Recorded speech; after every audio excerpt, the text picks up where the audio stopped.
edición de Hablemos de Justicia, hoy ya con el staff completo, el equipo completo, así que antes de hacer ningún encabezado voy a aprovechar para saludar a mis compañeros.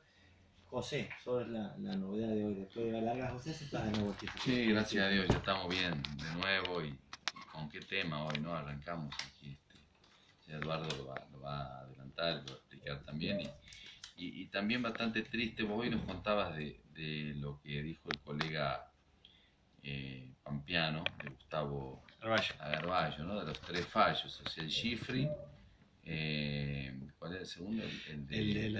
La prescriptibilidad de las acciones civiles derivadas de los delitos de lesa humanidad y el tema de Messi. Bueno, sí, yo escribí sobre el tema de Messi, que a mí me parece que sí era justo y me parecía que estaba bien acá. Ahí lo anunciamos como bonus track, como hay un agregado para hoy. Sí, pero me parece que al no haber sido expulsado y al no haber los árbitros haberlo informado, me parece que se le fue la mano. Eduardo, ¿cómo estás? ¿Qué tal? Y bueno, yo quería empezar con las últimas novedades que nos tiene acostumbrado. Dos novedades que nos cambiaron la agenda. La actual Corte Suprema de Justicia de la Nación. Simplemente recordar al maestro del derecho constitucional argentino ya fallecido, Germán Vidal Campos, cuando decía claramente que no hay peor inconstitucionalidad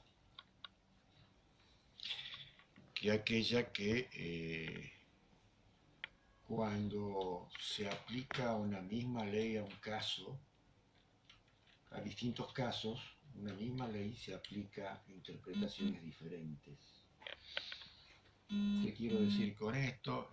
Sobre todo cuando es un máximo tribunal de la nación, que hace 22 años dijo: los constituyentes del 94 en este tema se excedieron en sus competencias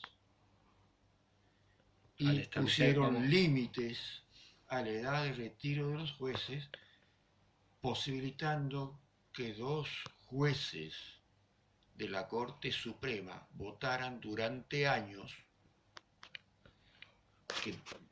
que de haber tenido la perspectiva del fallo que salió ayer, no podrían seguir siendo jueces de la Corte si no lo hubiera habilitado una nueva designación, como dice la Constitución del 94. Me refiero a Fay y a los fallecidos doctores Fay y Petraki.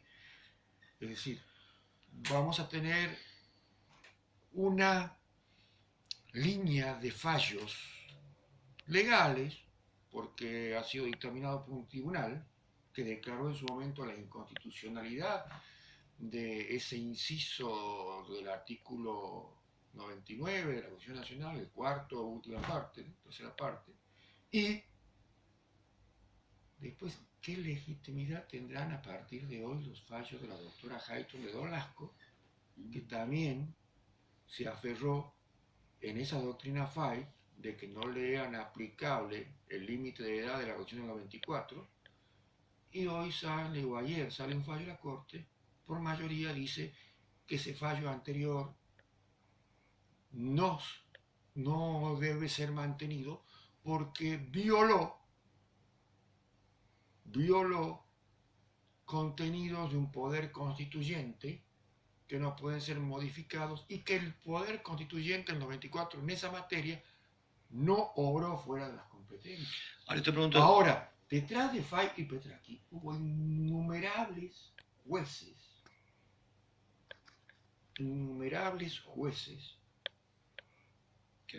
que por una cuestión generacional se adhirieron a ese precedente, y otros que también venían de mucho antes de la reforma del Código Penal, que recién están ingresando a esa franja y que presentaron acciones y hoy saben que no van a tener la suerte de sus pares.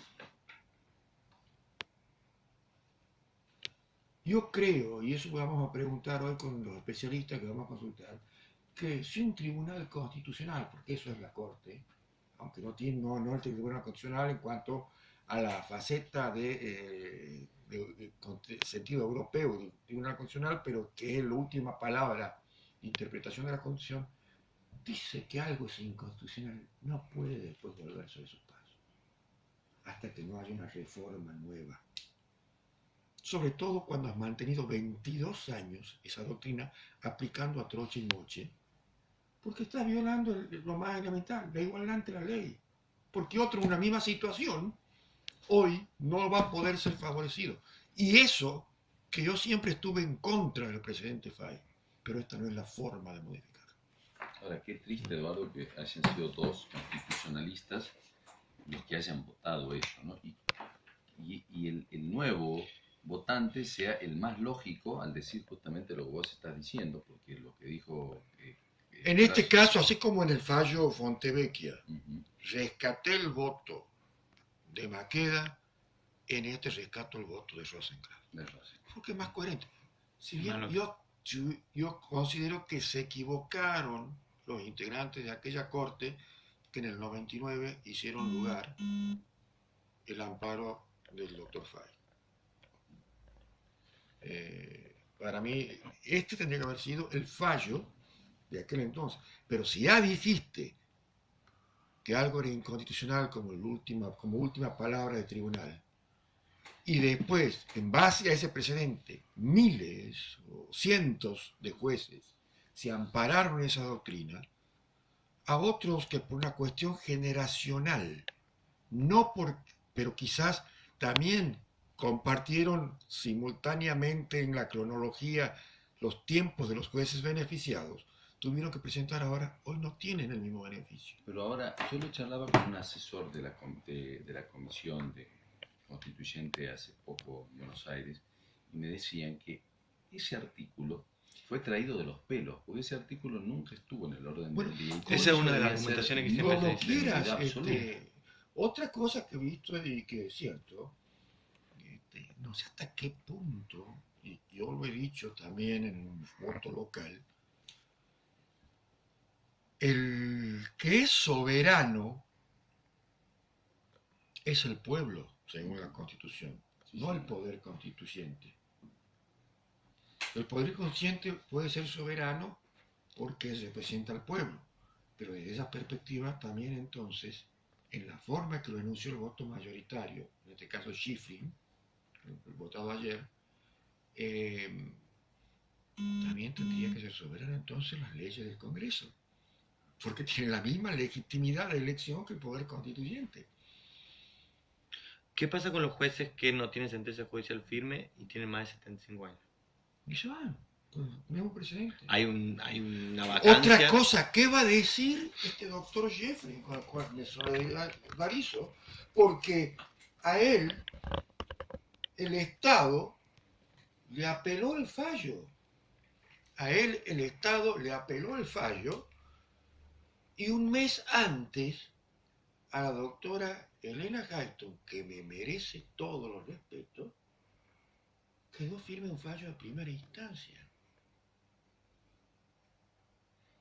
Bueno, justamente dicen las noticias que... Entonces, no, por eso te digo. Ahora, ¿qué tendría que hacer la doctora Hayton desde una perspectiva ética? Con este fallo tengo que irme, así he sido beneficiada. Sí. Porque si no vamos a tener fallos legales, pero no legítimos. ¿Valdrá lo que Carrió quiere hacer de pedirle a Macri que lo vuelva al cargo? Son cuestiones políticas. Sí. Yo creo que es una forma de decir, no sé si injusto con este hombre, pero... Estamos al aire, José, ¿puedes contarnos un poco? Está ya en comunicación con nosotros el doctor Pablo Manili, un excelente constitucionalista, autor del Tratado de Derecho Constitucional en la Ley. Si nos estás escuchando, Pablo, el gusto de volverte a recibir aquí en Hablemos de Justicia. Te habla José Josami, estoy junto al doctor Eduardo Yugdar, que es ministro de la Corte de Santiago, y el doctor Federico Medina, aquí en Hablemos de Justicia. Muy buenas noches para vos, Pablo. Buenas noches para ustedes, gracias por el llamado. Bueno, aquí estábamos debatiendo justamente el fallo Schifrin, ¿no? Un poco queríamos conocer tu opinión y hacerte algunas preguntas al respecto. Bueno, yo creo que el fallo habría que caratularlo como una vuelta a la ortodoxia constitucional. Es decir, el fallo Fait del año 1999 había declarado la invalidez de una cláusula constitucional en la cual se obligaba a aquellos jueces que cumplían 75 años a pasar nuevamente por el Senado, para decirlo en términos sencillos, y obtener una especie de confirmación de su designación. El fallo Fait del año 99 había declarado la invalidez de esa norma y por lo tanto los jueces podían seguir después de los 75 años sin ese nuevo acuerdo del Senado. Ese fallo generó un revuelo bastante importante en doctrina, en primer lugar porque fallaron los mismos jueces que podían luego verse beneficiados con ese fallo, con lo cual prácticamente estaban fallando en causa propia. Esa fue una de las primeras críticas que se le hizo. Y la segunda crítica, creo yo, fundamental, es que la declaración de inconstitucionalidad o de invalidez de una norma es un acto de extrema gravedad. Esto lo tiene dicho la Corte desde 1887. Es un acto de extrema gravedad. Por lo tanto, declarar la invalidez de una norma constitucional es aún más grave. Y creo que es una facultad que debería ejercerse con el máximo cuidado, de la manera más restrictiva posible, y solo cuando un constituyente de reforma claramente se ha desviado de la ley del Congreso que lo había habilitado a reformar la Constitución. Yo tengo para mí, y esta es mi opinión personal, de que no era el caso porque la ley que convocó a la reforma constitucional del 94 decía claramente que se permitía reformar las facultades del Poder Ejecutivo, decía que se podía modificar la composición y la elección de miembros del Poder Judicial. Por lo tanto, no era una norma claramente, abiertamente inconstitucional. Entonces, por eso digo que este fallo es de alguna manera un retorno a la ortodoxia, ¿no es cierto? A que la Corte se quede en su lugar, a la que la Corte ejerza su rol de intérprete final de la Constitución con la mayor mesura y con la mayor prudencia posible. Bien, buenas noches, doctor. Gusto de saludarle. Eduardo Jogler le habla. Encantado. Justamente estaba comentando aquí antes de hacer la conexión que siempre he sido, también ejerzo la docencia universitaria y también escribo algo sobre derecho constitucional. Obviamente no tengo el rango ni la especialidad suya, pero como juez de corte también tengo que estar totalmente informado de todas estas cuestiones, porque me toca muchas veces resolver cuestiones constitucionales. Pero me parece una desprolijidad por los efectos que esto genera. 22 años se ha sostenido una doctrina que ha permitido seguramente a muchos jueces seguir los pasos que tuvieron Fait y Petracchi en la Corte Suprema, ¿no es cierto? Mantenerse después de los 75 años invocando esta doctrina.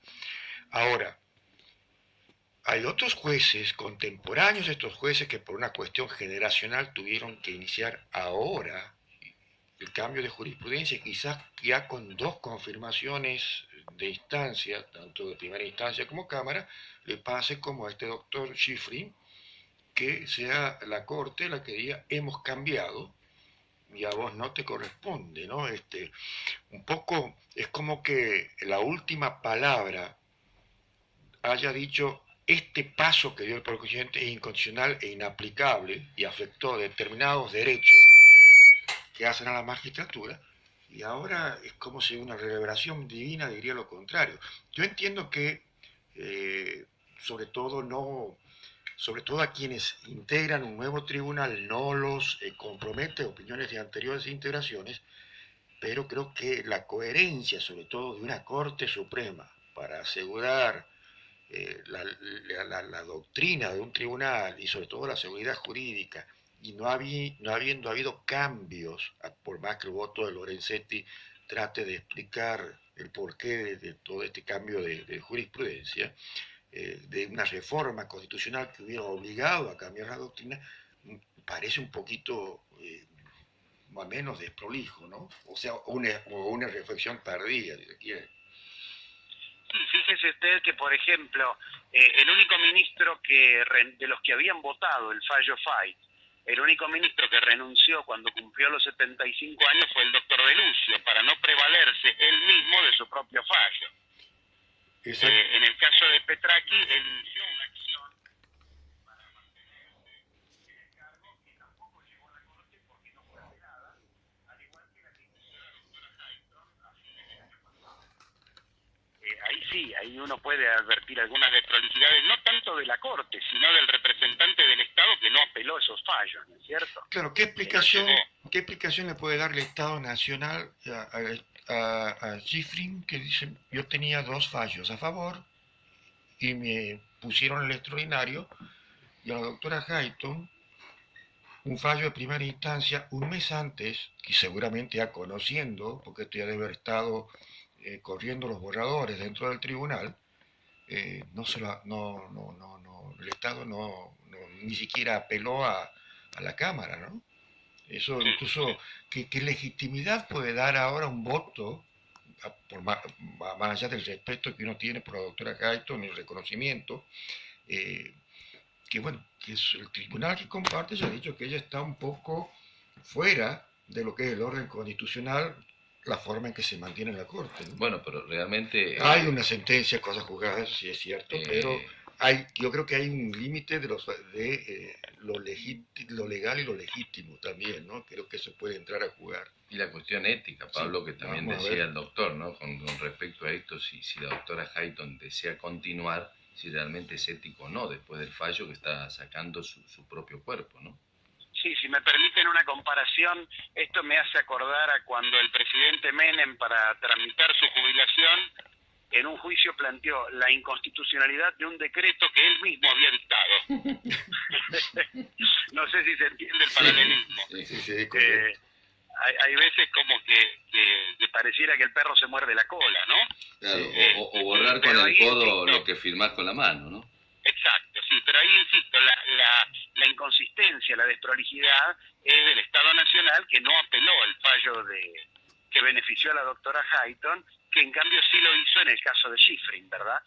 Ahí es donde veo como mínimo una inconsistencia, que no debería existir en nuestro sistema constitucional. Y respecto a la fundamentación, porque son 3 opiniones personales, el voto de la mayoría, he leído ahí la de Lorenzetti, muy fundada mucho en la teoría del derecho,